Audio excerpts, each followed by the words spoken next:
it's Natasha and thank you so much for joining me today. Well, today is one of those cards that I just feel like everybody should know. That means that it is just one of those easy cards and it just looks amazing, it looks effective.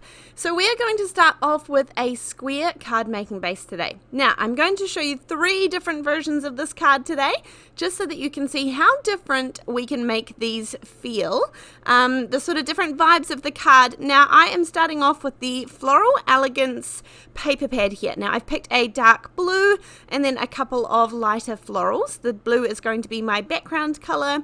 The actual card bases are 5 1/4 by 5 1/4. Now that truly means nothing really in the scheme of things, because you can make this obviously whichever size that you would like, but you'll sort of get the feel for it because you'll have to make, I call these cards windmill cards because they make this sort of flower windmill. So you'll just have to see how big your centerpiece sort of ends up being, and that will dictate the size of your card a little bit. Now I'm going to make 1 1/2 by 1 1/2 inch squares. So you're going to need 4 of them. So I'm doing 2 of one of the florals and then 2 of another one. So I have 4 squares that are 1 1/2 by 1 1/2 inches. So super simple. And then I am going to cut these in half. Now I find it really easy on the trimmer. Now I've got 4 here, so I just cut them in half and that's going to give me 8 little triangles.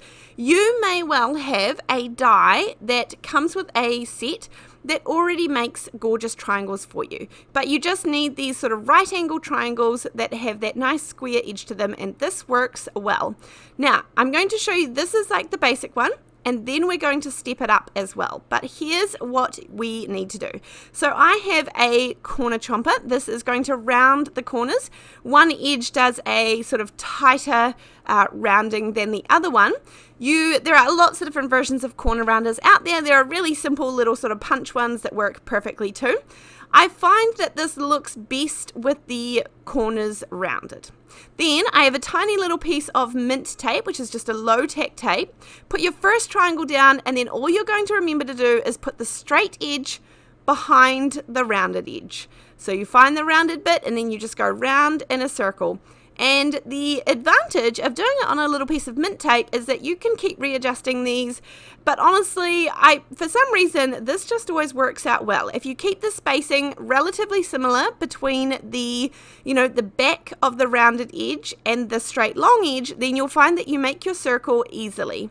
Then, this is just what I like to do. I put a couple of pieces of mint tape on the front and I peel off the back piece. Now don't throw these away because mint tape can be used lots of times, but I just find it easier if I start on the back. I mean, I could technically start on the front and then put all of the pieces upside down. That would work too. But just for my brain, for whatever reason, this works well. So I take this off the front and just make sure everything stays in place. And we have our little shape ready to go. Now, actually, when I was looking at this, I was thinking both sides look really good. But let's move on to create a focal point. Now, this is the Decoupage pad it's called Floral Elegance. And this coordinates with the paper pad. Now, this is an older one. I have actually got videos on this. I really do love this. I do think there is a lot of the same design.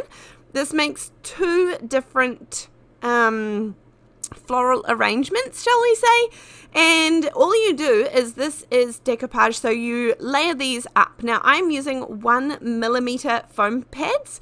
If you would like more height and more dimension, then you could use 2mm or even 3 if you wanted to in between these, and that would give you more height. But basically you layer them up. It's kind of hard to show, but you get a whole lot of different layers, and because there is so many in this pad, it just goes forever and has lasted forever, which I absolutely appreciate. So I'm still working my way through it. If it is still available, I will link it down below. I know I've done a few videos using this and sort of different ways you can use the floral arrangements. So I will see if I can link that video, a couple of those down below in the description box. Then I am going to simply pop this onto my card base. Now I use the corner chomper for the card base as well, and I can chomp through 2 layers of 110 pound cardstock really easily with the corner chomper, and that's one of the reasons that I invested in it, was that it was so strong. So I am also going to do a little sentiment for this one, and I found a little thinking of you that I thought I liked. But actually, I mucked up the stamping on the first one. So that's why paper has 2 sides. We just turn it over and we can start again. And then I decided I actually wanted to keep the sort of theme going. So I'm actually going to cut this one out of a square, and I'm going to round all the little corners, so it sort of matches with everything else. Now, I will say with the first card that we have created, due to the larger focal point element we put in the center, it sort of has taken away a little bit from the background, but I'm okay with that. I want to show you a couple of other versions that I created, and also a way that we can step this up another notch as well. But nonetheless, I do love this card, and it is a gorgeous floral element in the center and sort of a nice different little background piece to it as well. Now, the second card, I have basically put most of it together because it is, done in the same way essentially. So this one, I have used all of the papers from the Happy As Can Be from Echo Park, and I have the same black outline, black matting layer as I did before. Now, I know that this came from a bee sort of themed paper pad, but actually I thought this would go really nice with this gorgeous little snail set that I picked up not too long ago, and it is just, cannot use this little snail in more ways. So from this set here, which is the Honeybee Stamps Belated Birthday, I just stamped and added some clear embossing and then cut out all of these gorgeous little snails. I actually did invest in the die set as well, and now these are just my go-to, and they are so easy to color, which I appreciate.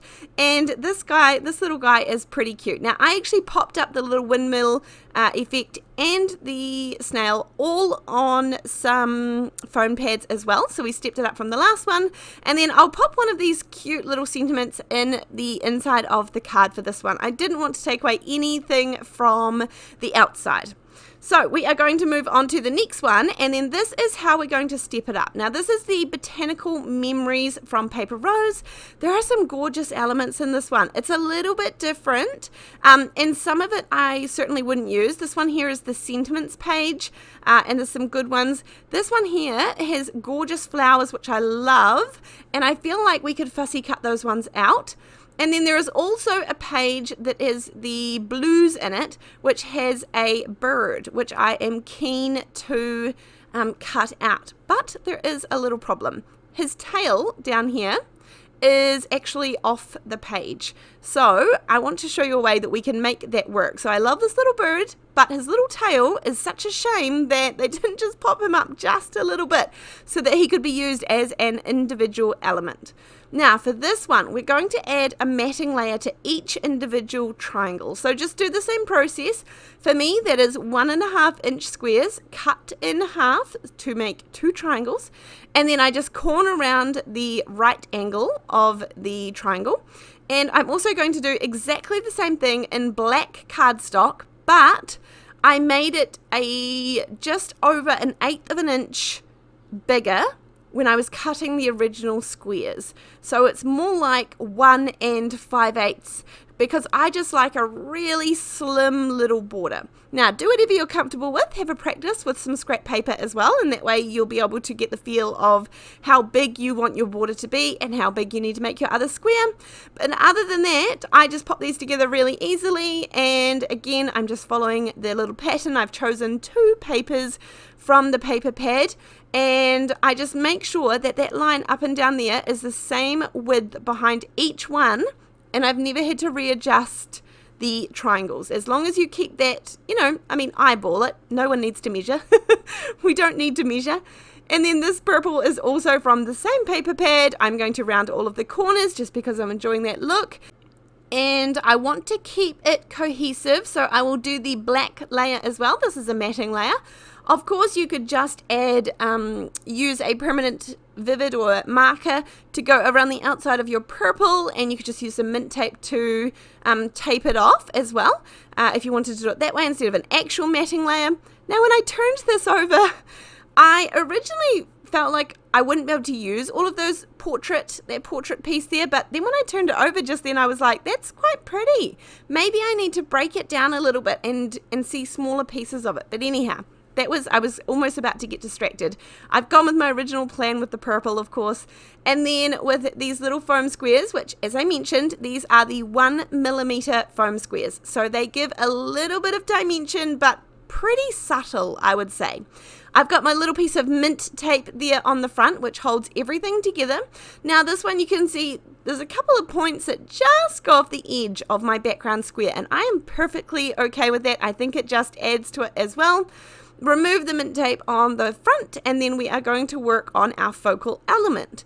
Now, as I mentioned, in some of the papers from this paper pad, there's a gorgeous little bird, and there's also some gorgeous little flowers that we can fussy cut out. But his little tail is just cut off, which is such a shame. And I will cut out the rest of him just like normal, and then I will go around his little feet as well. But all we want to do, and to enable us to use this little birdie, is we can just shorten his tail, follow the pattern of what is already there. So we don't need to reinvent the wheel. Let's just use what little bit we can see of what his tail looks like in that little corner. And then when it gets chopped off, just carry that little thing on, and nobody is going to know that this little guy has a very, very slightly shortened tail. He still looks perfectly good in my opinion. And then of course we can cut out all of these individual elements. That's also going to mean that it coordinates with all the other papers and things, because they use similar colors in each one. Now, I did really like this as the focal point, but I did feel like the little birdie got lost a little bit because it is the same blues. As I mentioned, they reuse the same colors and the same tones throughout the paper pad so that it does coordinate, but sometimes that means a clash. So you could do two things. One, you could pop this on a circle of vellum. Then when you put the vellum directly onto your project, it doesn't stand out too much, but if you put a foam pad underneath it and give it some dimension, it really tones down the background. So that's what I would have done, except I got caught up with these gorgeous little buttons and the simplicity of it, and I thought, actually, I'm just going to go with the button. I really, really like that look. And it's about the same amount of bulk if I were to put on the bird with a foam tape, with some little foam tape underneath. And so, yeah, I'm going to keep it really simple and not cover up any more of that beautiful background that we have created. So I'm just going to use some art glitter glue, which is going to dry nice and strong. I use a good hefty amount so that it's stuck there and not going to move. But that is going to be the last version. So I hope that you have enjoyed the cards today. There are so many different ways that we can create this beautiful background, and it can be nice and easy, or we can step it up as well. There are links below, of course, and I will link some of those videos that have used previous products. But other than that, thank you for being here, and I'll see you on the next one. Bye!